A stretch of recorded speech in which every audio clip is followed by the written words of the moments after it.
Laura, let's talk about something that you actually already mentioned briefly, because I use that phrase as well, invisible rules, invisible workplace rules. So maybe we should just dive right in.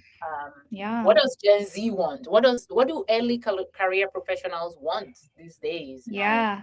how how do we differentiate belonging? I think belonging is a word that we use a lot right now. Belonging, but then let's make it practical. Belonging versus Yeah. visibility.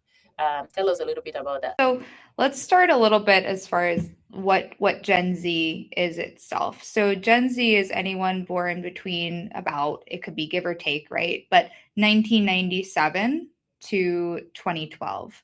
So if you think of anyone in that space, you're between like 14 to 29 years old. And they've grown up in a very different space than other generations have.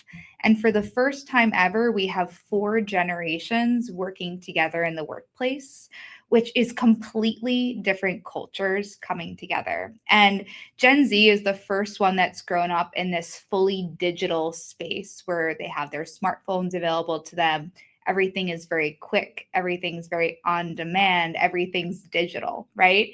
So, very different time than everyone else has grown up in. And of course, other generations has adapted to it, but Gen Z, that's all they know. So, now they are entering the workplace and they have a lot of information and access that other generations haven't had before. So they have an extreme desire for transparency. So that's number one.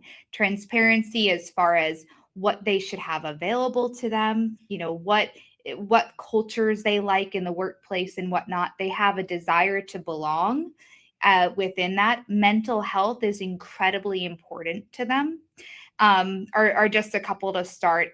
Feedback as well is extremely important within the workplace. How am I doing? How could I be doing better? How is my job being done well? And this is all great, but it's all very different from generations before. So it does cause some internal tensions that can happen often.